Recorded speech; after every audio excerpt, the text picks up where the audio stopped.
دیکھے کہ یہ اللہ کی قسم اپنی کانوں سے سنا ہے میں نے. رو بھی رہی تھی کہ مکر گیا ہے بالکل. تو میں نے کہا بھائی آپ علیحدگی اختیار کریں, خاندان ساتھ نہیں دے رہا. میں نے کہا کوئی آپ نے اپنی کانوں سے سنا ہے؟ میں نے کہا ہمیں نہیں پتا کہ آپ صحیح کہہ رہی ہو جھوٹ کہہ رہی ہو. اگر اپنے کانوں سے سنا ہے, یقین ہے کہ شوہر مکر گیا ہے, کہہ رہی میں چھوڑنا نہیں چاہتی شوہر کو, میرے بچے ہیں, مجھے محبت ہے. میں نے کہا بھائی اپنے کانوں سے سنا ہے آپ کے لیے رہنا جائز نہیں. ایسی صورت میں تدبیر یہ ہے کہ عدالت سے خلا لے لو. عدالتی خلا ویسے تو ٹھیک نہیں ہوتا لیکن سپورٹ تو کر دے گا نا آپ کو. تو اب اس خاتون میں اللہ کا خوف ہے نا. اوپر آواز نہیں جا رہی بھائی, خواتین بیٹھی ہوئی ہیں بیان میں, ان میں آواز نہیں جا رہی. تو بھی اللہ کا خوف ہے تبھی تو اس کے اندر یہ جذبہ پیدا ہوا نا. تو میں ایسی خواتین کو حضرت خولہ رضی اللہ تعالی عنہ کا واقعہ سناتا ہوں. ان کے میاں نے کیا کہہ دیا تھا, انتی علیہ کا ظہری امی. یہ الفاظ کہ تم ماں سے نہ تشبیہ دی تھی, تو عرب میں یہ الفاظ طلاق کے سمجھے جاتے تھے, اور ایسی طلاق کہ اب کبھی بھی دوبارہ نکاح نہیں ہو سکتا. تو وہ نبی کے پاس آئیں, بار بار آ رہی ہیں کہ کوئی گنجائش, میرے بچے چھوٹے, میں نہیں چاہتی اپنے شوہر کو چھوڑنا. غصے میں کہہ دیا. نبی نے کیا فرمایا, بھائی میں کوئی رخصت نہیں پاتا, میں اپنی طرف سے تو فیصلہ نہیں کروں گا. اگر وہ نہ بتاتی, کوئی گواہ تو تھا نہیں, میاں بیوی کمپرومائز کر لیتے, بھائی میں نے بولا ہے تم نے سنا, تھرڈ پرسن تو ہے نہیں کوئی سننے والا, چپ کر کے بیٹھ جاؤ آرام سے, ہم دونوں کی نجی زندگی ہے, اس میں ہم کسی اور کو دخل اندازی کیوں کرنے دیں. حضرت خولہ رضی اللہ تعالی عنہ کا واقعہ چل رہا تھا. میاں بیوی بند کمرے میں بیٹھ کے کمپرومائز کر لیتے, تو کیا کسی کو پتا تھا کیا ہو رہا ہے؟ ان کو خوف تھا. اچھا رسم بھی زمانہ جاہلیت کی تھی, لیکن ان کو پتا تھا کہ اسلام میں اس کے خلاف ابھی تک کوئی آیت نازل ہوئی نہیں ہے. بار بار نبی کے پاس آتی, کوئی گنجائش, اور پھر بار بار آسمان کی طرف دیکھتی, وتشتکی الی اللہ, اللہ سے شکایت کرتی. پتا تھا کہ بیوی کو حلال یا حرام کرنا کس کا کام ہے, اللہ کا, نبی کا نہیں ہے. یہ جو ہمارے اہل حدیث حضرات کہتے ہیں کہ حضرت عمر نے 3 طلاقوں کو 3 قرار دے کر ایک سیاسی فیصلہ تھا, ویسے 3 کتنی ہوتی ہیں, 1. ان سے سوال یہ ہے کہ اس کا مطلب حضرت عمر نے حلال بیوی کو کیا کر دیا, حرام کر دیا.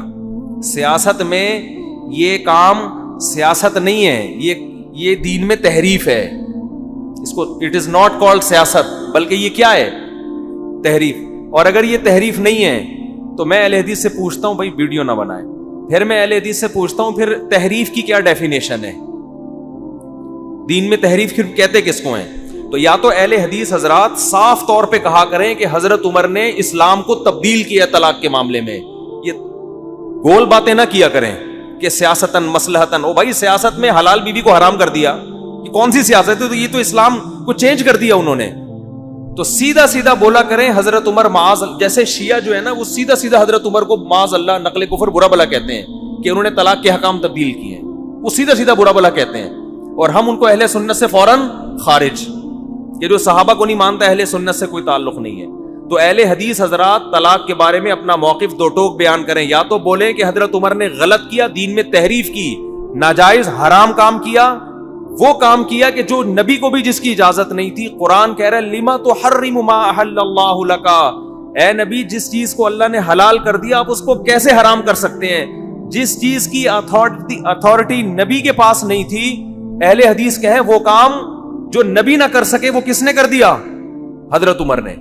اور تمام صحابہ نے اس پہ خاموشی اختیار کر کے معاذ اللہ نقل کفر اس بدترین جرم میں حضرت عمر کا ساتھ دیا. یہ اسٹیٹمنٹ دیں پھر, یا پھر یہ کہیں کہ یہ جو حضرت عمر کا فیصلہ تھا یہ سیاسی نہیں تھا, یہ 100% دین ہی تھا. یہ سمجھ میں آ رہی ہے بات کہ نہیں آ رہی ہے؟ تو بات کو گھماتے ہیں. تو خیر بند کمرے میں بیٹھ کے آپس میں کمپرومائز کر لیتے, بار بار آئیں نبی کے پاس, کوئی گنجائش, اور آسمان کی طرف دیکھتی. تو قرآن کہتا ہے تھوڑی دیر میں نا ہمارے نبی صلی اللہ علیہ وسلم پہ وحی کے آثار طاری ہو گئے. دیکھو اس واقعے میں بڑے اسباق ہیں. اگر نبی کے دور میں 3 طلاقیں ایک ہوتی نا تو اس کا مطلب ایک ہی ٹائم پہ بیوی کو حرام ہونے کا آپشن آپ کے پاس ہوتا ہی نہیں. یہ ممکن ہی نہیں تھا کہ ایک ہی دفعہ میں آپ بیوی کو حرام کر دیتے, کیونکہ طلاق کی آیتیں تو نازل ہو چکی تھیں. اس کو طلاق بائن سمجھا جاتا تھا ان الفاظ کو. خیر ابھی میں ان دلائل میں نہیں جاتا, یہ ٹاپک طلاق ثلاث کا میں کئی دفعہ ریکارڈ, میرا اس پہ 3 طلاقوں کے مسئلے پر جو میرا چینل ہے نا مفتی طارق مسعود اسپیچز, اس پہ تفسیر کے لیکچروں میں پوری ڈیٹیل سے دلائل سے حوالوں کے ساتھ کتابوں کے ساتھ وہ میں نے پورا لیکچر ریکارڈ کروائے ہیں. 4-5 ایپیسوڈ ہیں, وہ آپ دیکھ سکتے ہیں سرچ کر کے اس میں. تو قرآن میں آیتیں نازل ہوئی, قد سمع اللہ قول التی تجادلک فی زوجہا وتشتکی الی اللہ, تحقیق سن لی اللہ نے اس عورت کی بات جو اے نبی آپ سے اپنے شوہر کے بارے میں جھگڑا کر رہی تھی.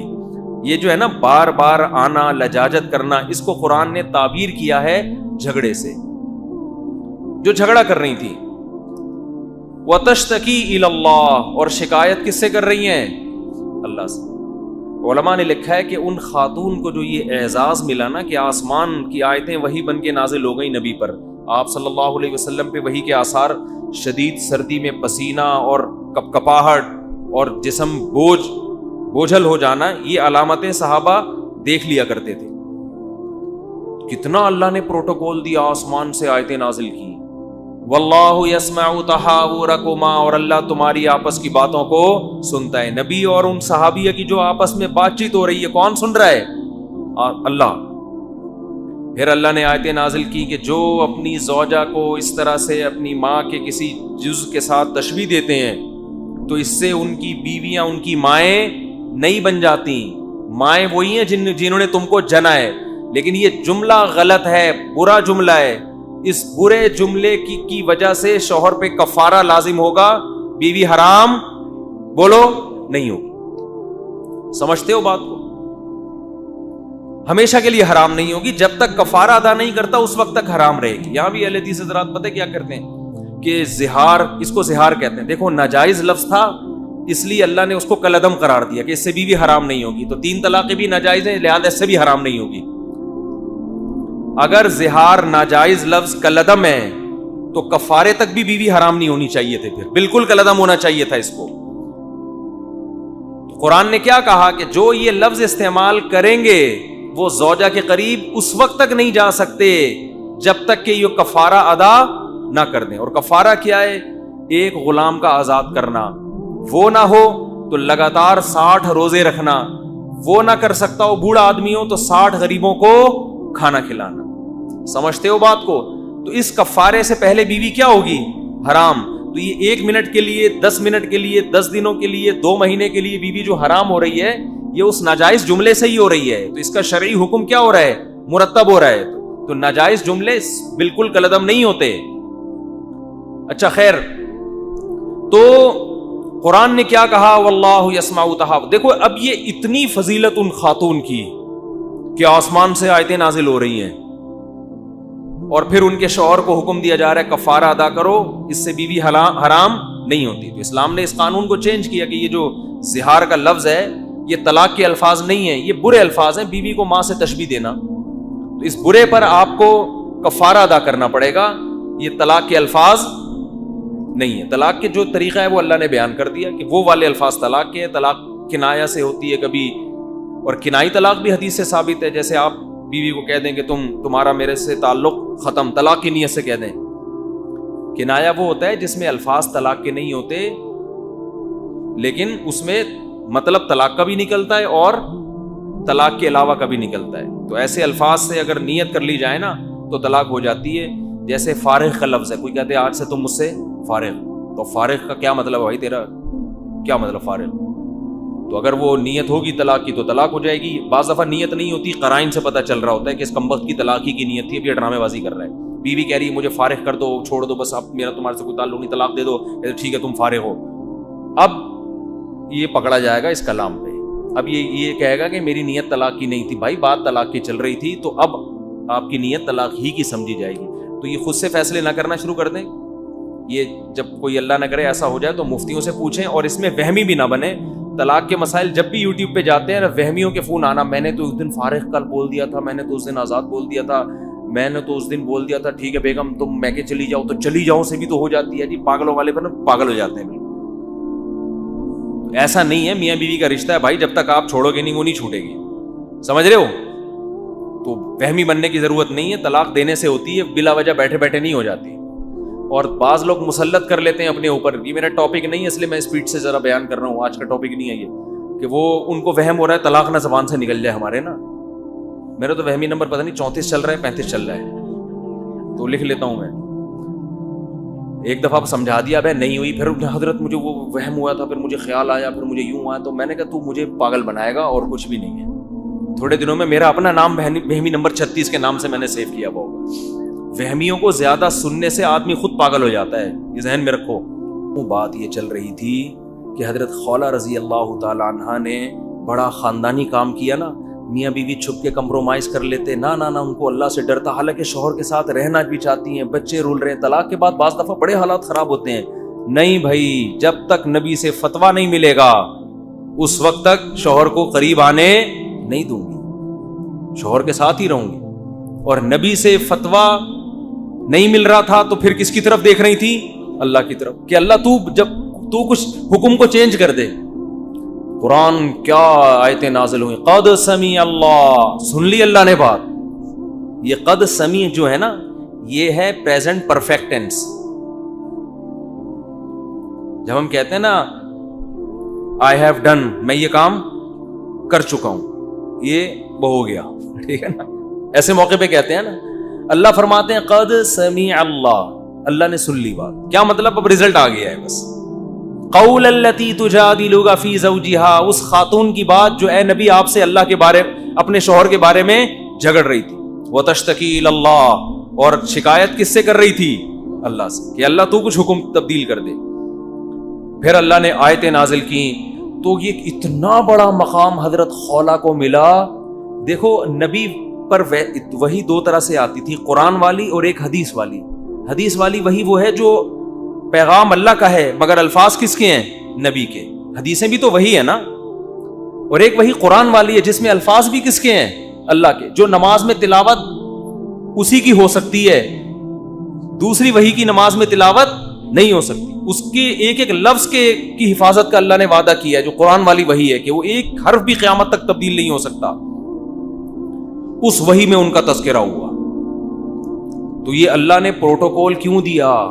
کہ اس خاتون میں اللہ کا خوف تھا کہ بھائی کتنا بھی پرانے تعلقات ہوں, کیونکہ ان کے شوہر بھی ایجڈ تھے, پرانا رشتہ ہوتا ہے تو وہ ٹوٹنا اور مشکل ہوتا ہے, لیکن انہوں نے کہا بھائی اللہ کی حدود سے تجاوز نہیں کروں گی. تو یہ کیوں ہو رہا ہے؟ آخرت کا یقین تھا جو اصل میں سمجھانا چاہ رہا تھا. حضرت عمر ایک دفعہ گزر رہے تھے, راوی بیان کرتے ہیں اپنے دور خلافت میں, تو ایک بوڑھی خاتون, یہ خاتون بوڑھی ہو چکی تھی اس وقت حضرت عمر کے دور حکومت میں, تو انہوں نے حضرت عمر کو روکا اور ملامت شروع کر دی کہ آپ کا دور, جیسے لوگ حکمرانوں کو کہتے ہیں نا یہ ہو رہا ہے, یہ نہیں ہو رہا, یہ نہیں ہو رہا, انہوں نے حضرت عمر کو ملامت کرنا شروع کر دی. آپ امیر المومنین ہو, جیسے ہوتا ہے نا آپ کے دور میں. اب ظاہر ہے جو بادشاہ ہوتا ہے یہ تو نہیں کہ اب ہر جگہ جا کے وہ 100% تو کوئی بھی نہیں کر سکتا نا, تو ملامت شروع کر دی. حضرت عمر سن رہے ہیں, نصیحت سن رہے ہیں. حضرت عمر کے خادم نے اس خاتون کو ٹوکا تھوڑی دیر میں کہ تو نے بہت کر دی ہے, بس اب خاموش ہو جا. ٹھیک ہے تھوڑی دیر اچھا لگتا ہے, لیکن اب بار بار ایک ہی بات کو ریپیٹ کیے جا رہی ہے. حضرت عمر نے اپنے خادم کو خاموش کرا دیا اور فرمایا کہ یہ اگر فجر عشاء کے بعد کا ٹائم تھا نا, فرمائی اگر فجر تک بھی مجھے نصیحت کرتی رہے گی عمر یہاں کھڑا رہے گا. کیوں؟ فرمایا یہ وہ عورت ہے جس کی بات اللہ نے 7ویں آسمان پہ سنی ہے اور اللہ نے آیتیں نازل کی, قد سمیع اللہ, اللہ نے سن لی ہے. یہ وہ خولہ ہے, تو جس کی بات اللہ 7ویں آسمان پہ سن کے وہی نازل کر رہا ہو, عمر کیسے کہہ سکتا ہے کہ خاموش ہو جا, میں نہیں سنوں گا. فرمایا یہ اگر صبح تک بھی سناتی رہے گی تو میں اس کی بات سنتا رہوں گا. اس کو تو اللہ نے بڑا پروٹوکول دیا ہے. حضرت عمر کیسے تھے؟ امیر المومنین ہیں, ان کو بھی آخرت میں جواب دہی کا خوف نا, کہ اگر ڈانٹ کے خاموش کرا دیں بس. تو حضرت عمر کو یہ خوف کہ قیامت میں اللہ کہے گا اے عمر تو میرے سے آگے نکل گیا کیا, تو نے میرا بھی خیال نہیں کیا کہ جس عورت کو میں نے اتنی عزت دی تو اسے عزت کیوں نہیں دے رہا؟ امیر المومنین ہو کے کیا کر رہے ہیں بھائی صبح تک کھڑا رہوں گا میں. تو یہ پروٹوکول جو ملا حضرت خولا کو میرے بھائی کس بیس پہ ملا؟ اللہ کا خوف. آج طلاق کے مسائل میں خوف ختم. فتوے لاتا ہوں، کوئی ادھر سے لا رہا ہے، کوئی ادھر سے لا رہا ہے، کوئی جامع ازہر جا رہا ہے فتویٰ لینے کے لیے، کوئی پتہ نہیں کہاں جا رہا ہے، عجیب سیٹ اپ چل رہا ہے. وراثت کے حکام میں بھی ایسا ہی ہے، لوٹ کھسوٹ میں لگے ہوئے ہیں اور ایک دوسرے کی حقوق کی